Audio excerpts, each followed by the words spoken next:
5월주일에 저희가 많은 걸 이렇게 해드릴 수는 없지만 그래도 저희가 언제나 사랑한다는 걸 기억하시면 좋겠어요. 모든 성도들이 언제나 위해서 기도하고 있으니 함께 앞으로도 건강하시고 그리고 또 함께 은혜를 함께 나눠가는 우리가 되었으면 좋겠습니다. 아, 네. 그러니까 지난주 말씀을 다시 한번 조금 돌아보면 나오미가 이제 모압에서의 모든 생활을 정리하기로 합니다. 모압이라는 나라, 자기 나라가 아니기 때문에 이제 그 나라의 생활을 정리하고 고향 땅이었던 유다 땅 베들레헴으로 이제 출발을 하죠. 처음에는 두 며느리 오르바와 룻을 다 데리고 가려고 작정하고 길을 나섰습니다. 그런데 며느리들이 이제 경험하게 될 힘들고 어려울 이방 생활, 그것을 생각하니까 도저히 데려갈 수가 없었던 거죠. 그래서 둘 다 새 출발을 할 수 있도록 배려해야 되겠다 이런 마음을 가지고 며느리들에게 고향 땅으로 이제 돌아가라 이렇게 권면을 합니다. 아마도 자신이 이제 고향 땅을 떠나서 모압으로 이주를 했던 거잖아요. 그러니까 이방인으로서 살아간다라는 것, 이민자로서 살아간다는 것이 얼마나 힘든 건지 알았을 거라고 보여집니다. 지금도 이 이민자로 살아가는 건 참 힘이 듭니다. 저도 미국에 잠시 살아봤지만 정말 많은 차별도 받아야 되고 사람들의 그런 시선도 좀 있고 차별하는 시선도 있고 그렇기 때문에 굉장히 힘든데 그래도 그 나오미는 많은 재산을 가지고 갔어요. 그렇죠. 모압 땅에 가서 많은 재산을 가지고 갔고 거기에는 남편도 있어요. 아들들도 있었습니다. 그러니까 10년의 세월을 버틸 수 있었던 거죠. 그렇지만 지금 이 며느리들은 어떠한 도움도 없어요. 아무 재산도 없고 도움도 없고 심지어 시어머니를 돌봐야 된다는 책임감만 남아있는 상태였습니다. 그러니까 그들의 현실은 베들레헴에 가면 굉장히 암울하다 이렇게 볼 수 있습니다. 그렇기 때문에 나오미는 데려가지 않는 게 좋겠다, 같이 가지 않는 게 좋겠다 이렇게 판단을 한 거죠. 그렇지만 그러한 설득에 대해서 오르바는 친정인 모압으로 돌아가는 선택을 했습니다. 그러나 룻은 끝내 시어머니와 동행하기로 결심을 하고 그 길을 걸어 베들레헴으로 함께 하겠다 이렇게 말씀하고 있습니다. 그리고 그 결심을 하게 된 가장 큰 이유는 시어머니 나오미를 향한 룻의 사랑이었고 그리고 또한 시어머니 나오미를 그렇게까지 자신의 모든 걸 포기하고 따라 나설 정도로 사랑할 수 있었던 것은 바로 나오미가 또 그만큼 룻을 사랑했기 때문이다라는 것을 함께 나눴습니다. 그리고 이 둘의 서로를 향한 사랑과 배려가 있었기 때문에 그들은 베들레헴까지 무사히 도착하게 됩니다. 우리가 그 루키 1장 19절 말씀을 잠깐 보시면 거기에 처음 시작이 어떻게 되어져 있냐면 이에 그 두 사람이 베들레헴까지 갔더라 이렇게 쓰여져 있습니다. 딱 한 문장도 안 되죠, 그렇죠? 이에 두 사람이 베들레헴까지 갔더라 이렇게 딱 쓰여져 있는데 우리가 1장 1절부터 5절까지의 말씀을 살펴볼 때 나오미의 가족이 10년의 이 세월이 단 5절로 끊겼다라는 것을 우리가 함께 살펴보았고 그리고 이제 나오미와 며느리들의 긴 대화는 굉장히 짧은 시간에 있었던 일인데 굉장히 긴 절을 이용해서 이야기했다라는 것을 우리가 함께 살펴보았습니다. 그런데 이 모압에서 베들레헴까지의 여정에 대해서는 한 문장, 그렇죠? 베들레헴에 가더라 이렇게 끝이 나고 있는 걸 우리가 보게 돼요. 그렇지만 우리가 생각해 보면 모압에서 베들레헴까지의 그 거리는 가까운 거리가 아니에요. 가까운 거리가 아니고 이 모압이라는 나라에서 유다라는 나라로 간 거잖아요. 그러니까 이게 굉장히 먼 거리를 여행을 했다라고 볼 수가 있습니다. 그리고 지금이야 뭐 그냥 길을 걷는다라고 볼 수 있지만 그 당시에는 그 길에 많은 강도도 있었을 겁니다. 그렇죠? 우리가 예수님 시대에도 강도 만난 사람에 대한 이야기 이런 것들을 우리가 볼 수 있잖아요. 그리고 또한 그곳은 광야였기 때문에 뜨거운 햇살로 힘든 시간을 보냈을 수도 있죠. 그리고 광야였기 때문에 들짐승의 위협도 있었을 것입니다. 그럼에도 불구하고 그러한 여정 가운데 모압에서부터 베들레헴까지 가는 그 시간 가운데 있었던 일을 단 하나도 기록하고 있지 않아요. 아무런 이야기가 없이 그냥 베들레헴에 갔다 이렇게 끝이 나고 있습니다. 우리가 이 성경 말씀을 그냥 아무런 기록도 없다라는 것이 아무 일 없이 그냥 베들레헴까지 이르렀다라고 이해할 수도 있지만 이 말씀을 조금 다르게 생각해 보면 그들이 둘이 함께 걸었기 때문에 함께 그 길을 갔기 때문에 베들레헴에 별탈 없이 잘 도착했다라고 이해할 수도 있습니다. 우리가 만약을 생각해 보면 만약 룻마저 나오미를 떠났다면 오르가뿐 아니라 룻마저 나오미를 떠나서 나오미 혼자 그 길을 걸어가야 했다면 안 그래도 남편도 잃었죠, 아들들도 잃었죠, 풍족했던 재산도 모두 잃었죠. 그렇게 모든 것이 사라진 상태의 여인, 그리고 나이 많은 그 여인에게 그 길고 먼 나라와 나라를 사이를 움직이는 먼 광야길은 육체적으로 정신적으로 매우 힘들었을 겁니다. 매우 지치고 힘든 길이 되었겠죠. 그렇지만 며느리인 룻이 함께 걸어주었기 때문에 나오미는 베들레헴까지 잘 도착할 수 있었다. 우리가 이렇게 받아들일 수 있습니다. 저는 이 한 절도 안 되는 이 짧은 말씀을 읽으면서 우리가 걷는 인생길을 생각해 보게 됩니다. 우리는 나 혼자 내 인생을 살아간다라고 생각하곤 합니다. 그래서 외롭게 느껴질 때도 있고 그것 때문에 마음이 힘들 때도 있습니다. 그렇지만 우리 옆에는 나오미 옆에 있던 룻과 같이 함께 우리의 길을 걷고 계신 예수 그리스도가 계십니다. 그리고 그렇기 때문에 그 하나님이 동행하신다라는 것, 그리고 예수님께서 나와 함께 하신다라는 걸 우리가 기억하며 살아간다면 우리도 나오미가 그 광야길을 안전하게 아무 일 없이 베들레헴까지 걸었던 것처럼 우리도 그 어려움들을 이기며 살아갈 수 있을 거다라고 믿습니다. 또한 우리 옆에는 함께 믿음의 길을 가는 성도님들이 함께 계십니다. 그렇죠? 우리 옆에 보시면 우리 함께 믿음의 길을 가는 성도님들이 계신데 우리도 룻과 나오미와 같이 우리의 그 모든 삶을 살아갈 때에 서로의 손을 잡아주고 힘들게 걸어가는 길을 함께 걸어가 준다면 우리의 삶은 더 큰 힘과 용기를 얻는 삶이 될 거라고 믿습니다. 그리고 우리가 함께 승리하며 살아가는 삶이 될 수 있고 우리도 우리가 목적하는 목적지 그곳까지 갈 때에 이렇게 오늘 말씀처럼 잘 도착했더라, 다다랐더라 이러한 인생이 될 거라고 믿습니다. 이렇게 두 사람이 이제 베들레헴에 도착하게 됩니다. 도착하게 되는데 그 도착하게 됐을 때에 베들레헴 온 성읍이 이 두 사람으로 인해서 시끄러웠다고 말씀하고 있습니다. 19절에 떠들며 이르기를 이렇게 말씀하고 있고 사람들은 나오미를 향해서 이렇게 이야기합니다. 이가 나오미냐? 이렇게 묻고 있어요. 이가 나오미냐? 이렇게 이야기하는데 이 사람들이 이렇게 놀라는 이유는 나오미의 모습이 어때요? 10년 전과는 너무나 다른 거죠. 너무나 다른 모습을 하고 있기 때문입니다. 아마도 모압에서의 그 힘들고 어려웠던 시간이 사람들이 몰라볼 정도로 나오미를 변하게 만들었던 걸로 보여집니다. 그리고 그러한 사람들의 반응에 대해서 나오미는 이렇게 대답하죠. 나를 나오미라 부르지 말고 나를 마라라 부르라. 그렇죠? 마라라 부르라. 이렇게 말씀합니다. 여기서 나오미라는 이름이 가진 의미, 나오미라는 이름이 가진 뜻은 기쁨이라는 뜻입니다. 기쁨이라는 의미를 가지고 있어요. 그런데 마라가 가지고 있는 뜻은 쓰다라는 뜻과 괴롭다 이러한 뜻을 가지고 있습니다. 그러니까 지금 그녀의 삶은 자신이 원래 가지고 있던 이름과 정반대의 삶을 살아가고 있다는 걸 우리에게 알려주고 있는 거죠. 그리고 마라라는 이 명칭이 어디에 한번 등장하냐면 출애굽기에 등장합니다. 출애굽기 15장에 이스라엘 백성들이 홍해를 건너서 한 지역에 이르렀는데 물이 없어서 목이 마른데 물이 있어 마셔보니 써서 그곳을 마라라 칭하였더라. 이렇게 마라라 불렀다. 이렇게 이야기하는데 그 마라 쓰다라는 의미입니다. 이렇게 나오미는 자신의 이름을 다르게 부를 뿐 아니라 자신이 괴로운 상황 가운데 지금 너무나 이렇게 10년 동안 그렇죠? 힘들게 된 이러한 상황에 대해서 그 이유가 바로 하나님 때문이라고 이야기를 하고 있습니다.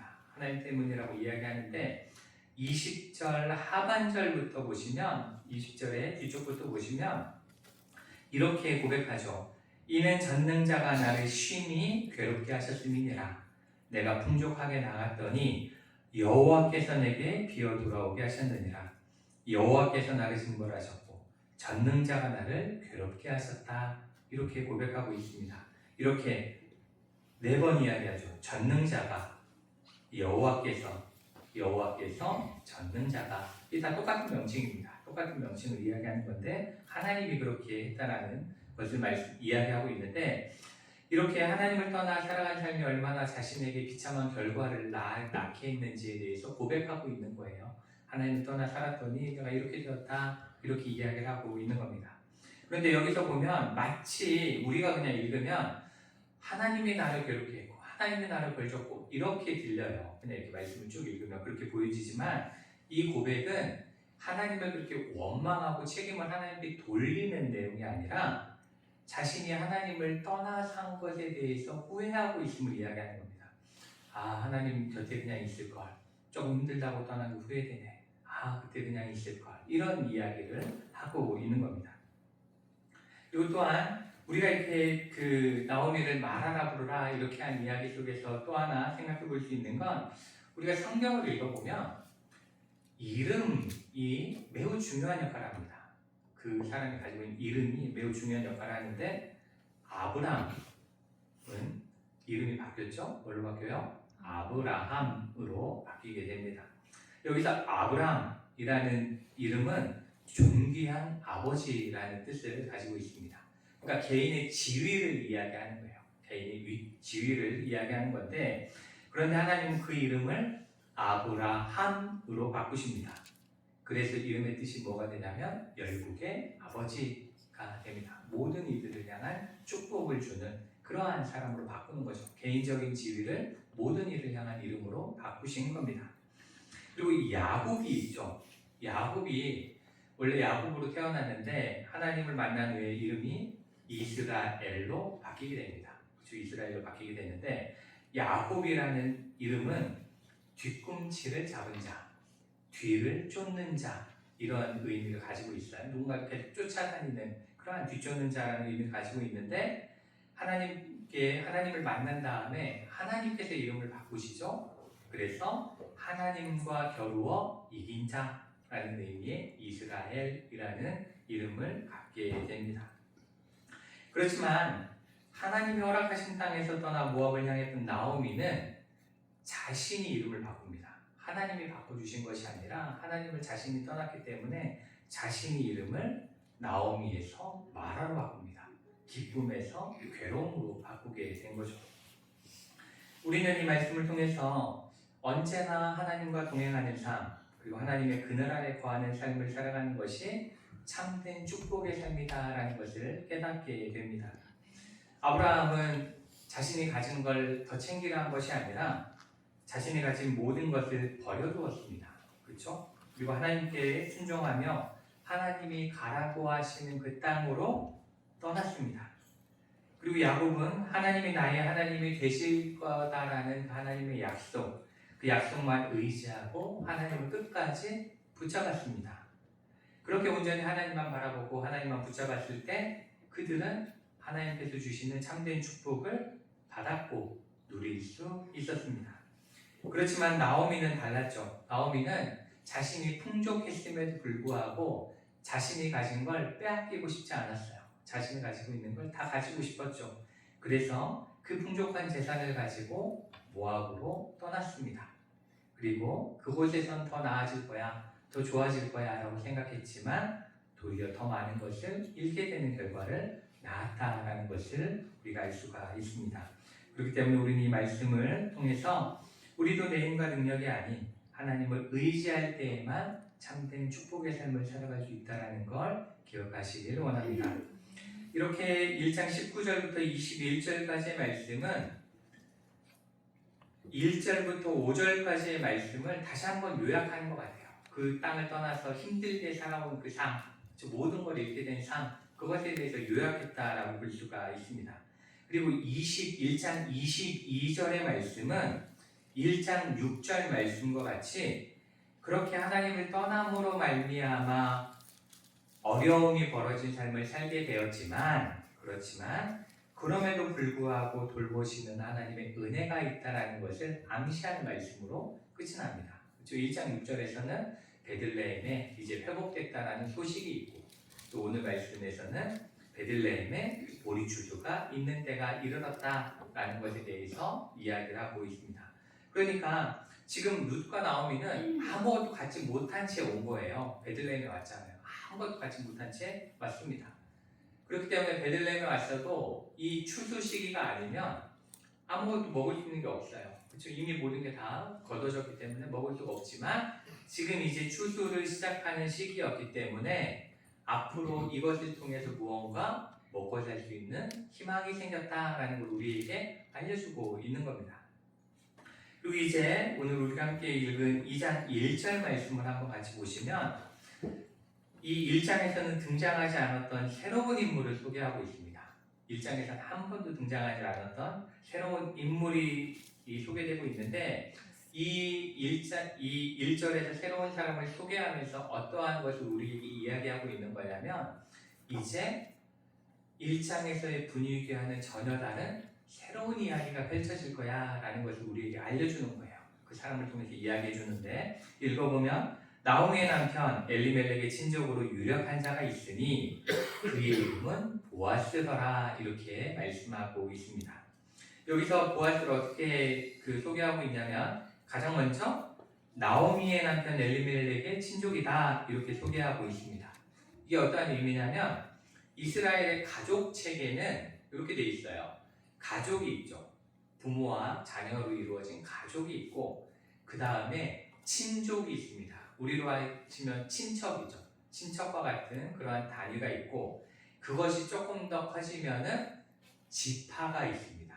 그렇죠? 친족들이 합쳐져서 지파를 이루는 거예요. 우리로 치면 약간 문중 같은 개념이겠죠. 그렇죠? 그러한 것이 있고 그 다음에 민족이 있는 거예요. 이스라엘 민족이 있는 거죠. 이렇게 구성되어 있기 때문에 엘리멜렉의 친족이다라고 소개했다라는 건 어떠한 의미냐면 엘리멜렉의 가족을 도와줄 수 있는 아주 가까운 존재다라는 걸 우리에게 알려주고 있는 겁니다. 그리고 게다가 이 친족 보아스를 어떠한 사람이라고 소개하고 있냐면 유력한 자, 그렇죠? 유력한 자라고 소개하고 있습니다. 그런데 여기서 유력하다라는 말은 단지 부유하다라는 의미만 가지고 있는 건 아닙니다. 이건 부유하다라는 의미도 가지고 있지만 인격적으로도 뛰어나고 사회적으로도 존경받는 사람, 이러한 사람은 유력한 자라고 표현을 합니다. 그리고 이 단어가 어디에 또 쓰이냐면 사사기에서는 사사를 표현할 때도 이러한 단어가 사용됩니다. 재판할 수 있는 그 정도의 덕망이 있는 사람, 누가 이렇게 재판을 청구해서 답을 줘도 당신이 판단한 거니까 옳아요라고 이야기할 수 있는 그러한 사람이 바로 유력한 자, 존경받는 자, 이러한 자입니다. 이렇게 부유하고 덕망 있는 사람이 엘리멜렉의 매우 가까운 친척 중에 있었다라는 것을 1절에 소개함으로써 이제 1장의 그 절망적인 상황, 모든 걸 다 잃은 상황이 아니라 이제는 뭔가 회복될 수 있는 가능성이 있다라는 것을 열어주는 그러한 부분에 대해서 지금 말씀을 하고 또한 이제 룻과 나오미가 점점 좋아지지 않을까라는 걸 기대하게 하는 그러한 소개를 하고 있는 겁니다. 그리고 룻이 이제 시어머니와 함께 살기 위해서 일하러 나가는 장면으로 2절이 시작됩니다. 2절이 시작되는데 그 당시에 여성들은 특별히 할 수 있는 일이 없다고 제가 여러 번 말씀드렸죠. 그 당시 여성들은 할 수 있는 게 아무것도 없었습니다. 그렇기 때문에 할 수 있는 일은 이 추수를 하고 남겨둔 그 이삭을 주어서 먹고 살아야 했어요. 이삭을 주어서 그걸로 먹고 살아야 했기 때문에 그 일을 하러 나갔다 이렇게 이야기를 하고 있는 겁니다. 그런데 이 이삭을 줍는 일 그리고 이삭이 남아있는 것 이것이 우리에게는 아무 일도 아닌 것처럼 느껴질 수 있어요. 그냥 뭐 떨어진 이삭 줍는 그냥 가난한 사람들에 대한 행동 이 정도로 생각할 수 있지만 우리가 이 이삭 줍기라는 이 상황을 통해서 우리가 알 수 있는 배경이 뭐냐면 바로 베들레헴 사람들이 이제는 무미건조했던 하나님을 떠났던 삶에서 조금 이제 하나님의 은혜 가운데 살기로 작정하고 있다라는 걸 우리가 이 말씀을 통해 알 수 있습니다. 이게 어떤 의미냐면 1장에서는 다 각기 자기 소견대로 살아갔어요. 그래서 감흥도 있었죠. 그리고 이스라엘 백성들은 그렇기 때문에 다른 사람들을 생각하거나 돌보며 사는 사람이 없었습니다. 다른 사람 위에 아무것도 하지 않는 그러한 사람들이었어요. 그걸 대표적으로 하고 있는 게 엘리멜렉의 가족이었죠. 엘리멜렉의 가족은 풍족했습니다. 가지고 있는 게 많았어요. 근데 그걸 뺏기기 싫었어요. 나눠주기도 싫었어요. 그래서 모압으로 떠났던 거예요. 그러니까 1장의 시대는 하나님이 없었기 때문에, 하나님과 함께하지 않았기 때문에 각박했던 세상을 이야기합니다. 그렇지만 이제 이삭을 주울 수 있는 상황이 됐다는 건 어떤 거냐면, 자기 밭에서 나는 모든 것을 나만 갖겠어라고 하지 않고 있다는 거예요. 이게 굉장히 중요한 겁니다. 이 내 밭에서 난 것은 다 내 거야. 누구도 건드리지 마. 우리가 지금도 제가 길 가다가 감 따먹으면 도둑이 되는 것처럼 각박한 세상을 살고 있는데 그렇지 않다라는 거죠. 이제 그것들을 나눌 수 있는 시대가 됐다는 겁니다. 그리고 이렇게 이삭을 그대로 뒀다라는 것은 레위기 19장에서 하나님이 명령하신 것을 순종하고 있다라는 이야기예요. 하나님이 레위기 19장에서 이 명령하신 게 있는데, 레위기 19장 9절부터 10절까지의 말씀은 이렇게 우리에게 말씀합니다. 너희가 너희의 땅에서 곡식을 거둘 때에 너는 반 모퉁이까지 다 거두지 말고 내 떨어진 이삭도 줍지 말며 내 포도원의 열매를 다 따지 말며 내 포도원에 떨어진 열매도 줍지 말고 가난한 사람과 거류민을 위하여 버려두라. 이렇게 말씀하고 있습니다. 이삭을 다 줍지 말라고 버려두라고 말씀하고 있습니다. 그러니까 이게 주실 수 있는데도 내버려 두는 거예요. 누굴 위해서? 가난한 사람과 거류민을 위해서 그렇게 하라고. 나는 너희의 하나님 여호와이니라, 이렇게 말씀을 하고 있습니다. 또 이 레위기 19장은 뭐라고 말씀이 시작되냐면, 내가 거룩하니 너희도 거룩하라. 그게 하나님을 닮은 삶이다라고 말씀하고 있는 겁니다. 이렇게 하나님의 백성들은 고아와 과부와 이방 나그네들을 위해서 은혜를 베푸는 게 맞는 거야 라고 하나님 말씀하셨거든요. 그 말씀에 지금 이 이스라엘 백성들은 순종한 거죠. 그렇기 때문에 룻도 이걸 주우러 나갈 수 있었다라는 겁니다. 그리고 4절 말씀을 보시면, 보아스가 베들레헴에서부터 와서 베는 자들에게 이르되 여호와께서 너희와 함께 하시기를 원하노라 하니 그들이 대답하되 여호와께서 당신에게 복 주시기를 원하나이다. 이렇게 이야기하는 장면이 나오죠. 여기서 뭐라고 있는 거냐면, 보아스 땅 주인은 그걸 주우러 온 가난한 자들에게 하나님의 이름으로 축복하고 그 이삭을 줍는 자들은 또한 보아스에게 감사하며 하나님의 축복을 하는 장면이 여기에 나오는 거죠. 그러니까 이러한 모습 속에 서로를 향해 축복하는 모습을 통해서 하나님의 은혜가 이 땅에 임하고 있다는 것을 알려주고 있고, 그것을 통해서 그 은혜가 누구에게? 룻과 나오미에게도 임할 것이다 라는 것을 우리에게 이렇게 은연중에 알려주고 있는 겁니다. 이 말씀이 그렇게 이야기를 하고 있는 거죠. 우리는 이 말씀 속에서 하나님의 은혜는 어느 때 임하는가에 대해서 생각해 볼 수가 있습니다. 하나님의 은혜는 어느 때 임하는가? 하나님의 은혜는 각자 자기 이익만 추구하고 자기 것을 나누려 하지 않을 때에는 누구도 경험할 수 없다는 걸 우리가 알게 되는 겁니다. 영적인 기쁨만 심해진다는 거죠. 그렇지만 서로가 서로를 향해서 복을 빌어줄 때, 나눌 준비가 되어 있을 때, 그곳에는 우리가 나누는 것보다 훨씬 더 크고 놀라운 하나님의 축복이 임한다는 것을 우리가 기억할 수 있어야 합니다. 그렇기 때문에 우리도 언제나 다른 이들을 향해 더 큰 사랑과 축복을 나눌 수 있는 그런 믿음을 가지고 있어야 합니다. 그리고 그럴 때에 내 것이 줄어들 것 같지만 내 것이 줄어드는 것이 아니라, 내 것이 사라지는 것이 아니라 더 큰 하나님의 은혜가, 더 큰 하나님의 축복이 임한다는 걸 기억해야 합니다. 그리고 믿음이라는 것은 당장 보이는 것을, 내 눈앞에 보이는 것을 믿는 것이 아닙니다. 보이지 않지만 여전히 역사하고 계신 하나님의 말씀, 여전히 역사하고 축복하고 계신 하나님을 믿는 것입니다.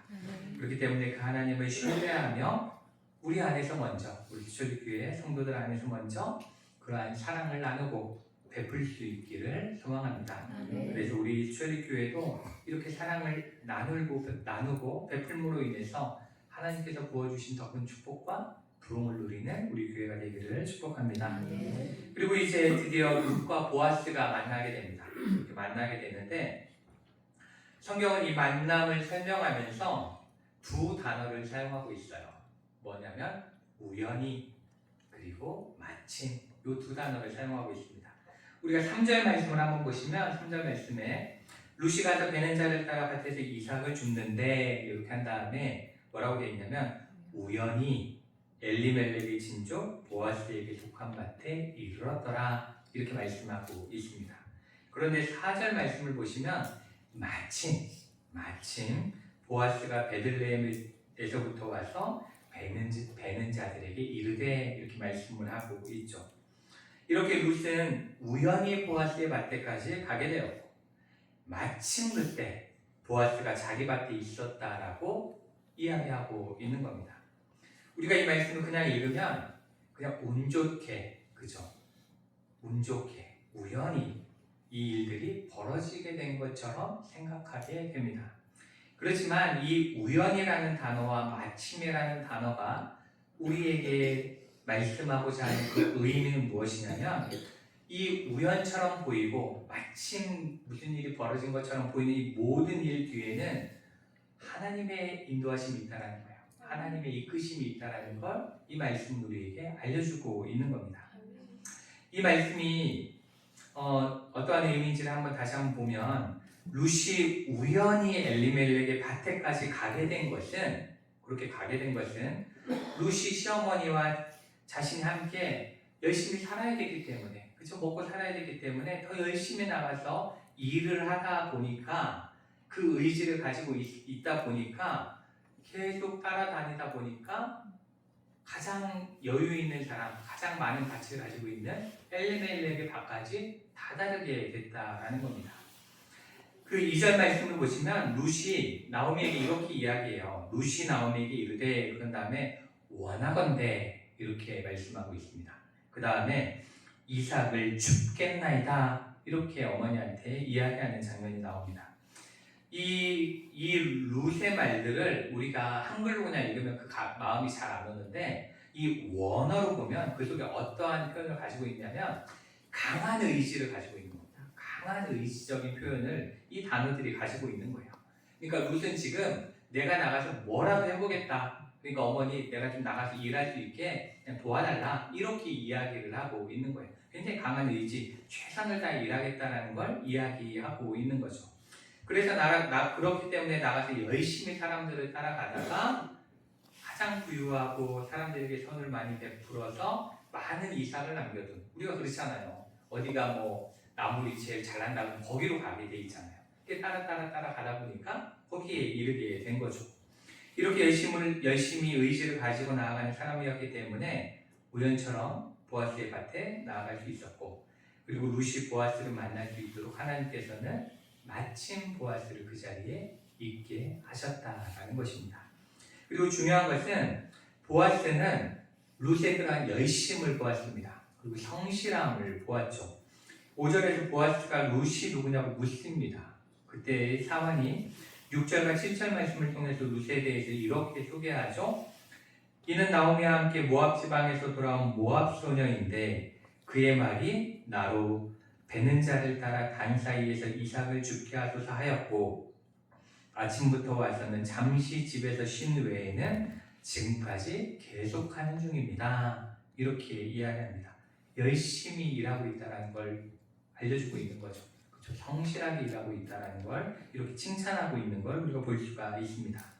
또한 보아스는 룻에게 친절을 베푸는데 그 이유에 대해서 11절에서 보아스의 입을 통해 이렇게 이유를 이야기합니다. 11절 말씀을 보시면 보아스가 그에게 대답하여 이르되 내 남편이 죽은으로 내가 시어머니에 행한 모든 것과 내 부모와 고국을 떠나 전에 알지 못하던 백성에게로 온 일이 내게 분명히 알려졌느니라. 자기가 이 소문을 들었다라는 거예요. 그 사람에 대한 이야기를 들었다라는 거죠. 이렇게 시어머니를 향한 지극한 효심과 하나님이 주신 은혜 가운데 살아보겠다고 열심히 일하는 룻의 모습과 소문이 보아스로 하여금 룻에게 호감을 갖고 더 잘 도와주게 만드는 그러한 결과를 낳게 되었다는 것을 우리가 오늘 말씀을 통해 알 수가 있습니다. 우리는 이 하나님의 뜻을 잘 기억해야 합니다. 하나님은 무기력하게 있는 자들을 사용하지 않으십니다. 좌절하는 자를 사용하지 않으세요. 낙심하면 안 됩니다. 어떠한 절망적인 상황 가운데서도 하나님의 은혜를 구하며 열심히 의지를 가지고 할 수 있는 최선을 다해 살아가는 자에게 우연한 듯이 보이지만 때마침 좋은 일들을 통해서 그리고 좋은 사람들을 만나게 하심으로 복되게 하시는 것입니다. 이렇게 하나님은 이 베들레헴 땅에서도 시어머니가 열심히 살아보려 한 룻에게 보아스라는 은혜의 사람을 만나는 축복을 허락하셨고 그 길을 인도하셨고 그리고 위로하셨고 기쁨을 주셨습니다. 우리가 오늘 이 말씀을 통해서 우리도 하나님 안에서 우리에게 맡겨주신 그 삶을 열심히 살아내기를 원합니다. 룻과 같이 최선을 다해 살기를 원합니다. 지금 상황에 좌절하거나 낙심하는 것이 아니라 내게 주어진 삶을 충성되이 살아가고 그렇게 살아간다면 하나님께서는 분명히 우연히 그리고 마침처럼 보이는 하나님의 놀라운 인도하심과 도우심으로 우리 선한 길로 축복의 길로 인도하실 줄 믿습니다. 아멘. 이 하나님 주시는 인생의 법칙을 기억하시며 나에게 맡겨진 삶을 말씀 가운데 성실히 살아감으로 하나님의 놀라운 축복을 누리며 살아가시는 저여러분 되시기를 축복합니다. 기도하시겠습니다.